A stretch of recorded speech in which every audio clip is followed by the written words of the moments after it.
Dans cette vidéo, nous allons voir comment concevoir un processus BPMN, le rendre exécutable et le déployer. Let's go! Déjà, pour ceux qui n'ont pas de modeleur, le modeleur, c'est l'outil qui nous permettra de concevoir notre processus. Si tu ne l'as pas, il faut aller sur ton navigateur, aller sur camunda.com. Voilà, une fois sur Camunda, on va au pied de page. Et ici, on va sur Download Camunda Platform 7.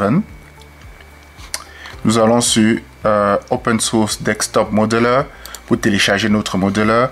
Donc, le modeleur, c'est l'outil dont on a besoin pour concevoir nos processus BPMN. Télécharge bien sûr la version ou alors la version qui correspond à ton système d'exploitation ici. Une fois que tu l'as fait, moi je l'ai déjà, donc plus besoin pour moi de le télécharger.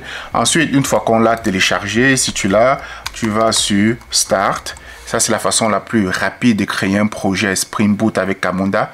Déjà un peu pour rappel ici. Donc ici, notre projet sera un projet Spring Boot avec Camunda, le process engine de Camunda intégré. La façon la plus facile, c'est d'aller sur start.camunda.com. Allez, on y va sur start.camunda.com ici. Donc, pour faire très simple, on remplit .com, spirale, technologie. Ici, on va faire un projet. Le projet, en tout cas, le processus que nous allons concevoir ici, ça sera un processus de l'idée jusqu'à la publication d'une vidéo YouTube, sur une vidéo YouTube ou LinkedIn. En tout cas, nous allons concevoir le processus ensemble. Ici, donc, appelons notre projet ici, notre artefact publication. Ouais, ça va être beaucoup plus simple. Ensuite, on va dire, voilà, on laisse ici, on prend une base de données H2 sur notre disque. Pour faire simple, ici, on ne va pas utiliser de REST API.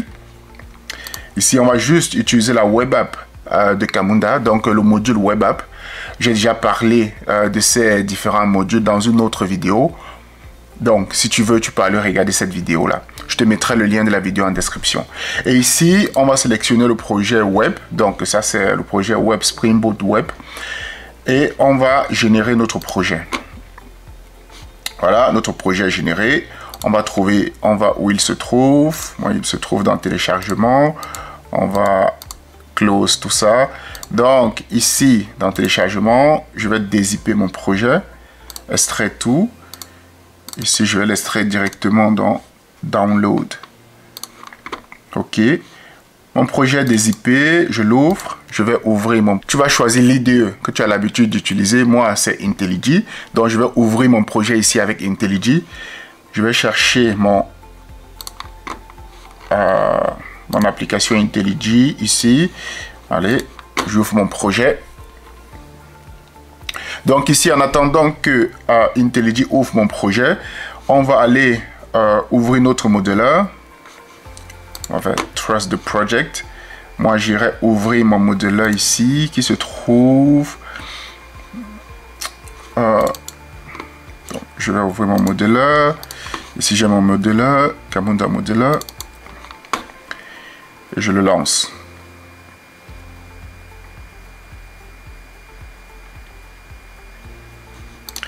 Donc, ici, est-ce qu'IntelliJ a déjà terminé? Bon, en attendant qu'IntelliJ termine pour moi de charger le projet, nous allons commencer à concevoir notre processus. Ici, nous avons travaillé, déjà le projet, je l'ai créé avec Camunda Platform 7, avec Camunda 7. Donc, allons ici, on va créer un nouveau BPMN diagramme. Notre BPMN diagramme, donc ici, ça sera un processus qui va de l'idée jusqu'à la publication d'une vidéo YouTube ou d'un script écrit. Donc, commençons. Ici, nous avons notre événement de début. Donc ici, je vais dire, je commence ici, qu'est-ce qu'on dit? Une fois que j'ai l'idée d'une vidéo, idée, on va mettre idée, nouvelle vidéo. Ici, on va dire que c'est un message start event. Donc, l'idée d'une nouvelle vidéo va mener à quoi? À faire des recherches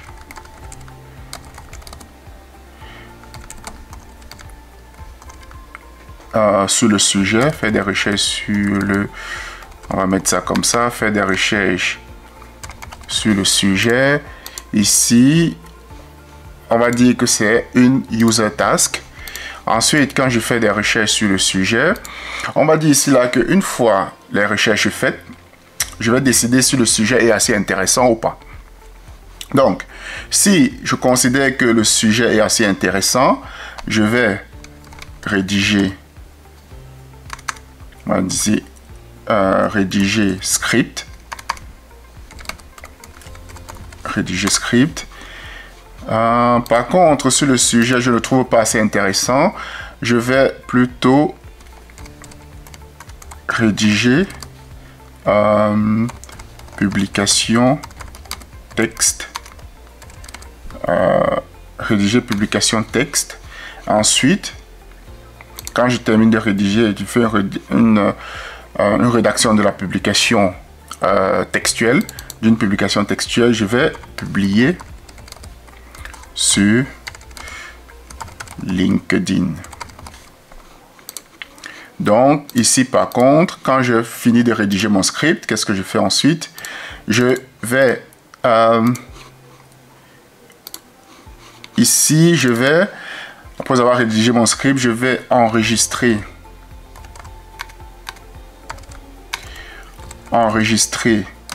la vidéo. On va dire, quand je termine d'enregistrer la vidéo, on va dire ensuite, je l'envoie. J'envoie ma vidéo pour édition. Ici, on va partir. Je considère qu'ici, ce n'est pas moi qui fais l'édition de la vidéo. Donc, je travaille ici avec un prestataire qui fait l'édition de ma vidéo. On va dire ici, envoyer pour édition. Ben, tu sais quoi, pour faire simple, on va dire ici, une fois que je fais l'enregistrement, j'envoie également pour édition. Donc, je vais dire enregistrer la vidéo et envoyer pour édition. Voilà, comme ça, ça fait plus simple. Et ici, on va dire, une fois qu'on fait l'envoi pour édition, on va dire ici, par contre, quand on envoie pour l'édition, on va attendre un événement qui est, on va dire que c'est un événement, un message event d'un événement intermédiaire qui va récupérer, en fait, qui va catch. Ici, là, comme si tu peux voir, c'est catch event, qui va récupérer un événement. L'événement, en fait, c'est, on va dire, vidéo, on va dire ici, vidéo éditée. Donc, quand la vidéo est éditée, qu'est-ce qu'on fait ensuite? Moi, de mon côté, je vais faire la vidéo éditée. Je vais dire, une fois la vidéo éditée, qu'est-ce que je fais? On va dire que je vais publier sur YouTube. Mais je vais également publier sur LinkedIn. Donc ici, au lieu d'avoir un exclusive gateway, donc c'est-à-dire au lieu d'avoir un gateway exclusif, je vais avoir un gateway parallèle. C'est-à-dire que à la fois, je vais publier sur YouTube et publier sur LinkedIn. Donc je vais publier ma vidéo à la fois sur YouTube et LinkedIn. Donc ici, je vais changer, ça va être un parallèle gateway. Et là, je veux également publier. On va faire ça là comme ceci. Je vais également publier sur LinkedIn. Et ici, on termine notre process. OK. Voilà, que tout soit bien aligné. Oh. Voilà.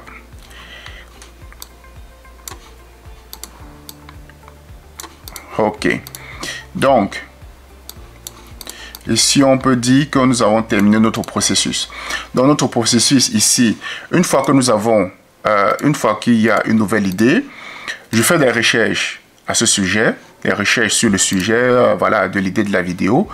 Et je décide si la vidéo est assez intéressante ou alors, on va dire ici, très intéressante pour les abonnés. On va dire ça comme ça. Ou bien très recherché. Très recherché par les abonnés.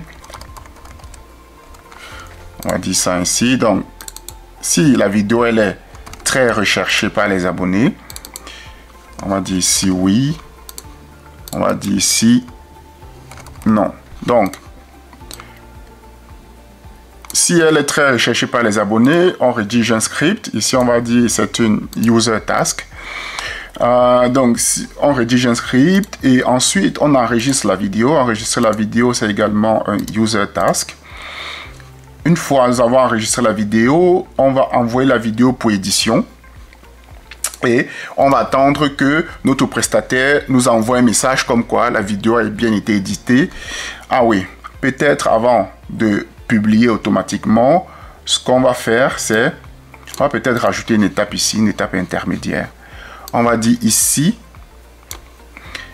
le process, on va peut-être, pour le rendre un peu plus visible, on va faire ça. Voilà. Ici, on va vérification. Donc ici, on va vérifier que nous sommes OK avec le travail qu'a fait notre prestataire. Et une fois qu'on vérifie, là seulement, on peut publier à la fois sur YouTube et sur LinkedIn. Donc, on reprend notre process ici. Nouvelle idée, faire des recherches. Si on considère que c'est assez intéressant, très demandé par nos abonnés, on rédige un script. Ensuite, on enregistre la vidéo.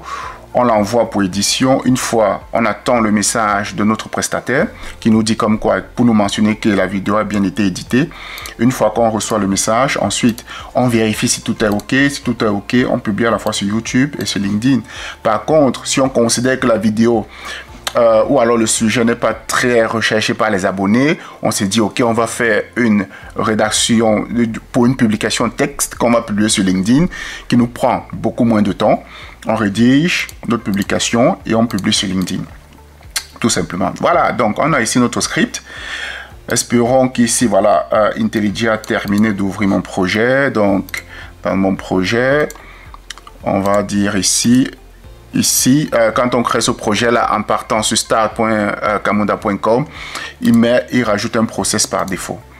Donc ici, on va supprimer ce process-là. On n'en a pas besoin. On va faire delete.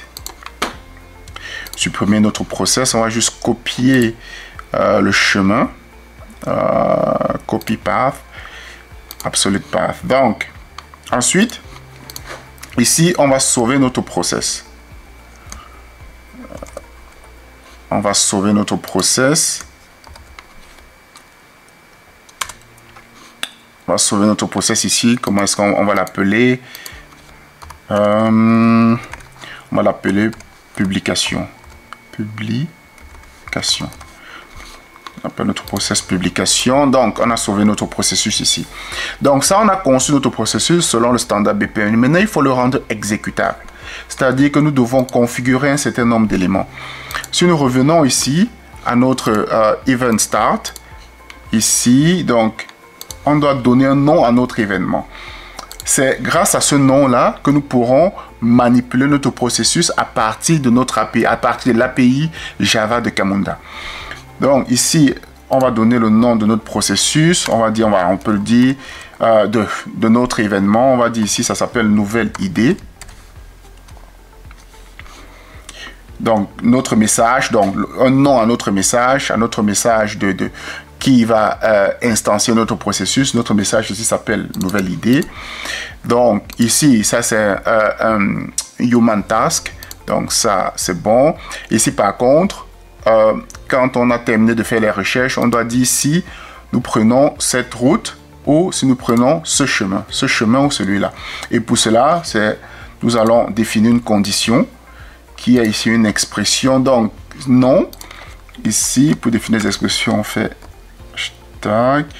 On fait ceci. On va dire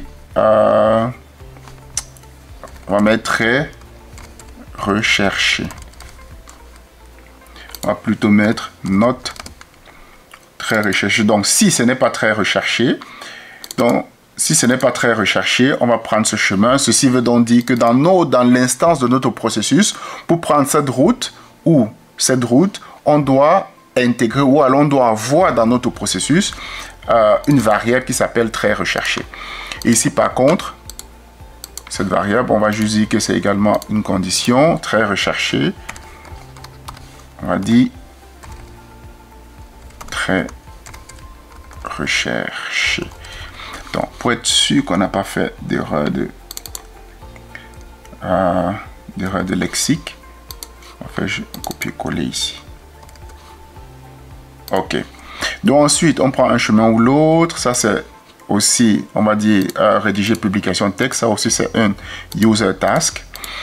Par contre, ici, enregistrer la vidéo user task. Ici, voilà, on a notre message event que nous attendons, notre événement. On attend un message en fait. Ici, notre message, on peut également dire que c'est le même message en fait. Ici, c'est pour ça que ici le modéleur nous propose une nouvelle idée. On peut dire que c'est le même message que, en fait, un même message peut être appelé plusieurs fois dans notre processus, dans l'instance de notre processus. Mais ici, on va créer un nouveau message qu'on va appeler, on va mettre vidéo éditée. Donc, voilà. Quand notre vidéo est éditée, on passe à la vérification.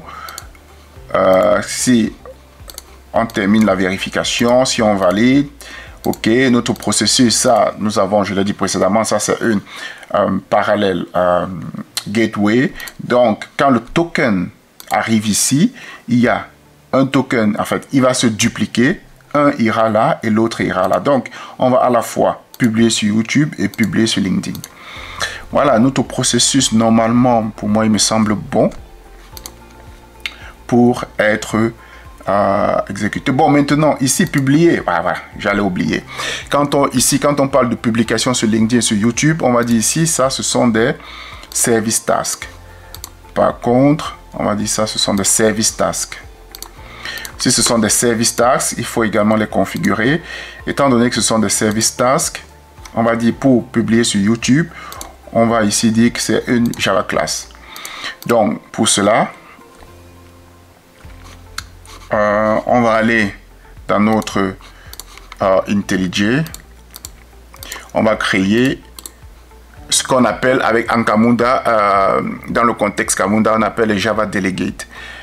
Donc, c'est le bout de code Java que à partir du processus, Camunda va appeler en fait. Camunda va appeler cette classe quand on va arriver sur ce service task.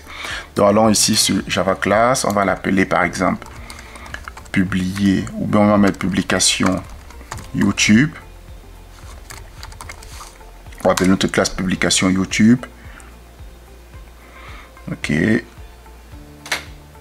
Ici, ok. Donc, il y a publication YouTube. On aura également publication LinkedIn. Ok. Ici, on doit faire implement Java Delegate.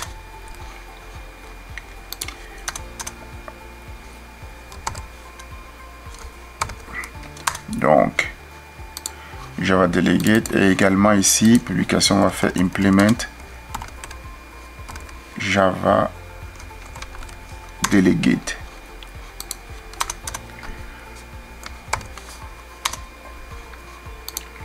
Bon, une fois que c'est là, ici, on va tout simplement dire, on va juste afficher dans notre console pour dire que c'est tout ceci, en fait, que nous avons publié sur YouTube. On va mettre publication YouTube.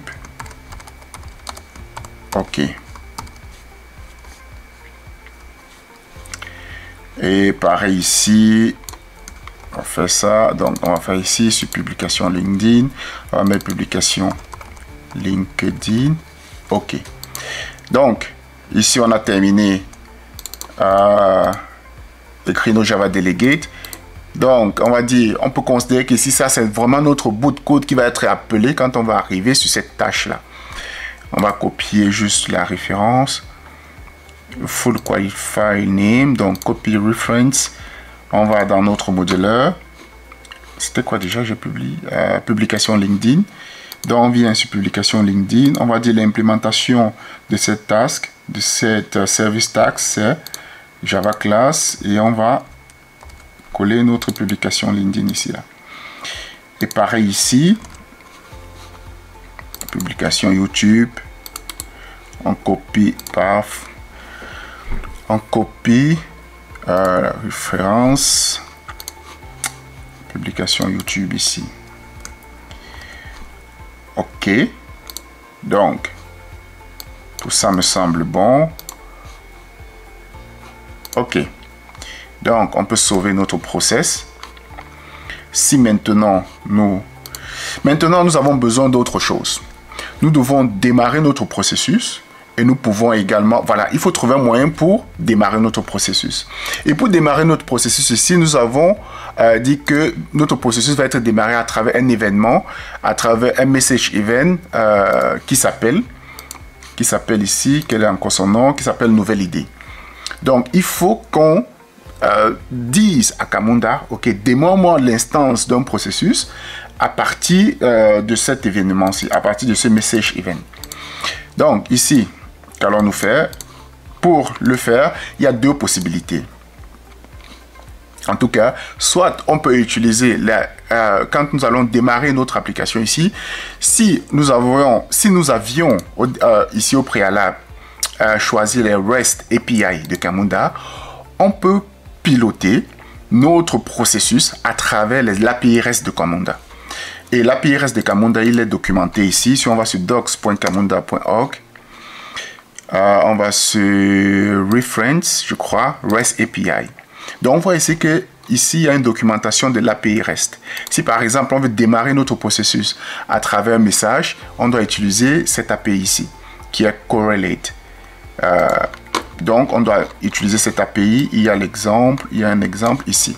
Voici comment on peut utiliser cette API. Donc, c'est une méthode POST et voilà l'exemple du request body. Donc, ici, on voit bien que, mais ici, dans notre cas, ici, nous n'avons pas intégré notre REST API de Camunda. Donc, nous devons manipuler notre Process Engine à travers l'API Java de Camunda. Donc, allons-y. Mais pour cela, il faut donc donner la possibilité à un utilisateur de démarrer ou à quiconque de démarrer notre processus. Et pour le faire, vu que c'est un projet Spring Boot Web, nous allons juste créer deux API. Ici, nous allons dire ici là, on va mettre publication ressources. Ça c'est notre ressource. OK. Qui lui en fait va avoir notre REST controller ici. Donc ici on va dire que nous avons peut-être, pour faire les choses un peu plus claires, on va dire que nous avons une classe qui s'appelle publication service. OK. Si on va la noter avec service, OK, dans service, donc on retourne dans notre ressource ici, et si on va dire on aura comment ça s'appelle encore,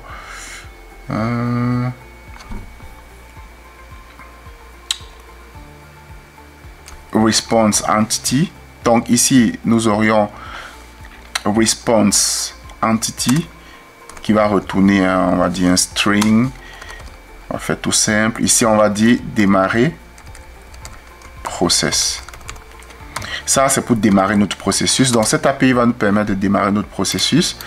Et ici on peut dire, pour faire tout simple, on va dire c'est un get mapping. Tout ce qu'il fait c'est démarrer le processus. Ensuite OK, je vais parler de ça plus tard. Ici, get mapping, on va dire ici, notre ressource s'appelle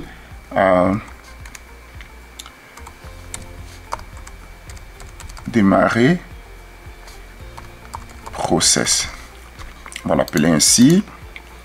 On va dire qu'ici, nous avons notre private publication service. On va l'appeler tout simplement service. Donc, on crée peut créer notre constructeur. Ok, on va juste dire ici service point. On va mettre démarrer process. Il y a une méthode qui s'appelle démarrer process. Donc on fait ça, on va dire response entity point. Ok, on va juste dire ici, on va tout simplement dire que notre processus a démarré. Le process a démarré. Ok.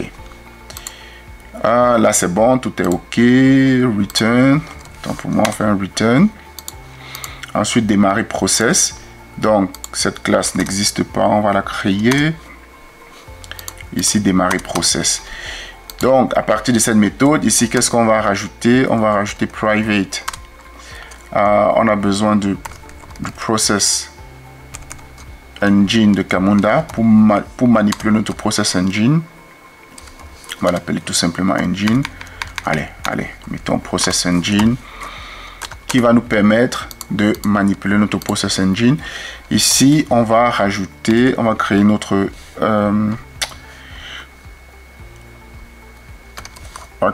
constructeur process engine. Donc, on a maintenant notre process engine ici.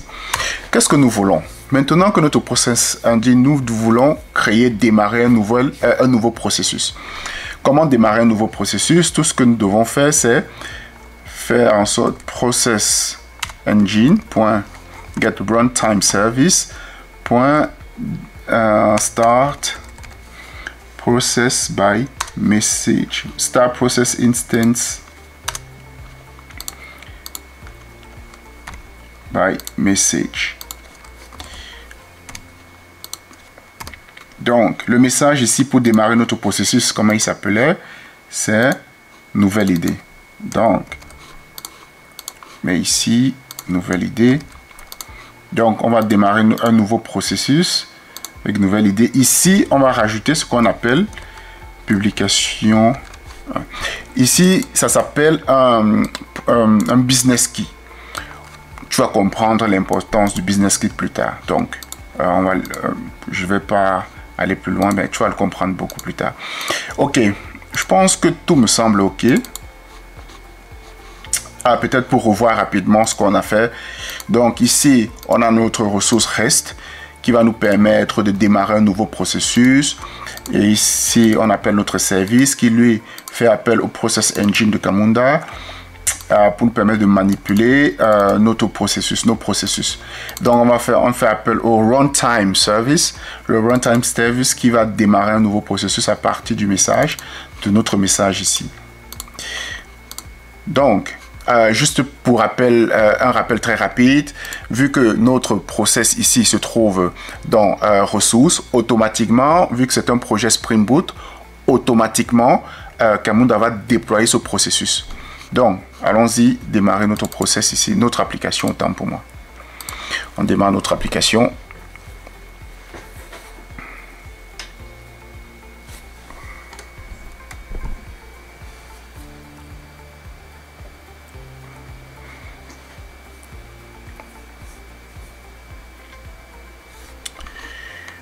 Ok, Camunda qui est en train de démarrer.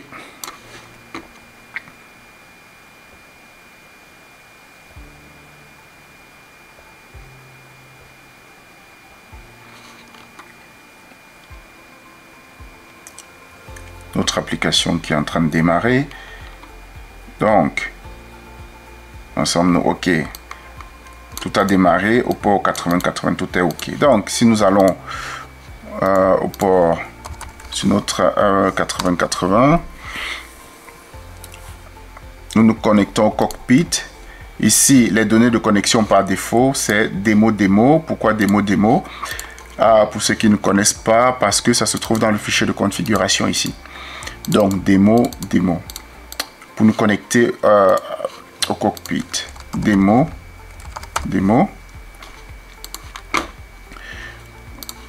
Hop, non, on se connecte, on se rend compte qu'on a un déploiement, un process definition. Donc on a ici notre processus. Bon, je ne l'ai pas nommé, donc Camunda lui a donné un nom par défaut. Et là, nous avons notre processus. Notre processus a été déployé par Camunda. Donc maintenant, démarrons notre processus. Pour démarrer notre processus, nous avons créé une ressource ici qui s'appelle démarrer process. Donc, si nous copions juste le nom de notre ressource et que nous allions sur localhost 8080 / démarrer process. On appelle, voilà, ici on a le retour, le process a démarré. Donc, si nous revenons sur notre processus ici, nous faisons un refresh. Voilà, on voit bien qu'on a une instance de processus qui a été créée. Nous avons une instance de notre processus. Maintenant, pour continuer, nous pouvons aller sur le task list de Camunda. On va task list ici. On fait create add simple filter. Voilà, on a fait des recherches sur le sujet. Donc, on est sur cette tâche-là. On va faire des recherches sur le sujet. Sur le sujet, autant pour moi, on fait claim. Voilà. Ensuite, quand on a fait des recherches, il faut dire si nous avons trouvé que c'est très recherché par les abonnés ou pas. Donc, nous devons donner une valeur. Ici, là, pour ce faire, pour ne pas faire d'erreur, ici, ça s'appelle très recherché. On va dire très recherché. Donc, on va dans notre task list. On va dire très recherché. Ici, on va me dire add variable très recherché. De quel type? C'est un booléen. On va dire OK. Oui, nous considérons que voilà, pour ce sujet-là, c'est très recherché. Quand nous faisons complete, et si nous revenons ici, qu'est-ce qu'on a? Voilà, on voit que nous sommes maintenant sur cette tâche-ci. Ensuite, qu'est-ce que nous faisons? Voilà, on va dire OK, on a rédigé le script et tout. Voilà, on fait claim, rédiger le script, on dit OK, je termine cette tâche. Voilà, une fois, si nous revenons ici, qu'est-ce que nous voyons? Maintenant, une fois qu'on a terminé la rédaction du script, il faut enregistrer la vidéo et envoyer la vidéo pour édition. Donc nous venons ici, nous avons, on fait claim, nous avons enregistré la vidéo, tout est OK, on a enregistré, maintenant nous disons OK, on va l'envoyer à notre prestataire pour édition, pour faire l'édition de la vidéo. On fait complete. OK, là maintenant nous sommes à ce niveau-ci. Donc on a envoyé la vidéo, nous attendons donc ici, ça c'est un événement, ça c'est un message event. On attend en fait un événement, un message pour nous dire que la vidéo a été éditée. Et pour cela, comment est-ce qu'on va le faire? On va retourner dans notre application ici. On va créer une autre ressource qui va nous permettre de... qui va par exemple permettre à notre prestataire de nous dire « Ok, la vidéo a été éditée », pour nous signaler que la vidéo a été éditée. Donc, créons notre ressource ici. Pour faire très simple, on va dire également que notre ressource retourne response entity. On va dire string. Pour vraiment faire simple. On va dire... OK, vidéo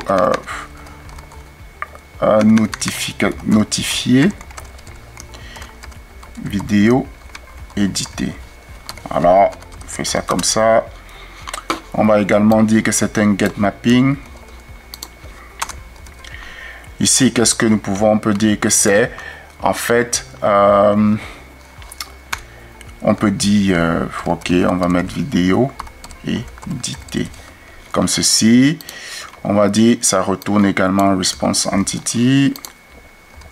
On dit la vidéo a été la notification a été envoyée.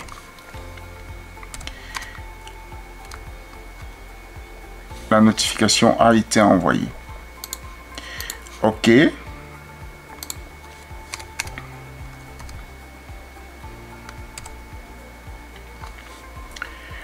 On va dire la notification a été envoyée. Ensuite, qu'est-ce que nous avons ici? Nous avons ensuite, on va dire OK, comme tout à l'heure, service. Notifier message, quelque chose comme ça. OK, cette méthode n'existe pas, on va la créer rapidement.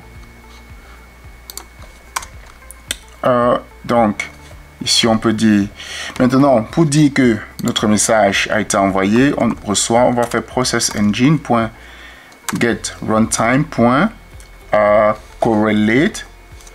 Camunda, ça s'appelle correlate message. Ici, pour corréler le message, il faut avoir le nom exact du message. Donc ici, nous l'avons appelé vidéo éditée. Donc on va faire vidéo éditée, on copie le nom pour ne pas faire d'erreur. On va vidéo éditée. Ensuite, on va préciser également la business key pour dire que c'est pour ce processus-là, c'est pour l'instance de ce processus-ci. Parce qu'on peut avoir plusieurs instances. On aura certainement plusieurs instances, différentes instances, mais on veut une instance en particulier. Et pour spécifier l'instance en particulier, on doit préciser la business key. Donc, on va préciser la business key ici, qui va dire, OK, on a reçu notre message, qui dit on a reçu notre message d'une instance bien précise. OK, tout me semble OK. Ben, pouvons redémarrer notre application. Redémarrons, stop and run. Redémarrons notre application.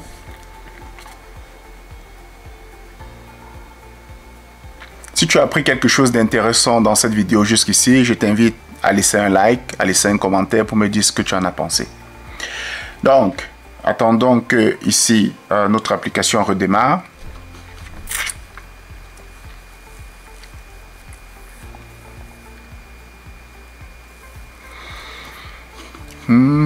Voilà, ça me semble OK. Donc, retournons à notre application ici. Si nous refaisons un refresh, donc on doit se connecter à nouveau. OK. Non. Voilà. Donc, on se rend bien compte, nous étions à cette étape-ci. Maintenant, nous voulons dire que voilà, le prestataire a terminé, il notifie que la vidéo a été éditée. Maintenant, on va sur notre API, sur notre ressource REST, qui se trouve, comment elle s'appelle, vidéo. Ah oui, j'ai fait une erreur, mais bon. Vidéo éditée. Ici, on va aller dire que vidéo éditée. Voilà. Ici, notification a été envoyée. Donc, si nous revenons sur notre process, dans notre cockpit, on refresh, on voit que nous sommes désormais à l'étape de la vérification. Donc, nous pouvons aller sur le task list. On arrive sur notre task list, on voit bien qu'on a une tâche que nous devons faire qui est vérification. OK, on va dire, nous sommes d'accord avec la vidéo, l'édition qui a été faite. Donc, on fait clé, on dit, on termine notre tâche. Et quand nous terminons notre tâche, si nous venons, on voit que notre process est terminé en fait. Notre processus est terminé. Et si nous retournons dans notre application, nous pouvons voir que ici, publication YouTube OK et publication LinkedIn OK. Donc, nous sommes bien rentrés, nous avons bien suivi notre processus jusqu'à la fin et tout a été publié. Et ici, nous pouvons dire que dans nos différentes classes ici, publication YouTube, nous pouvons dire qu'ici, on fait appel à l'API YouTube qui va nous permettre de publier notre contenu.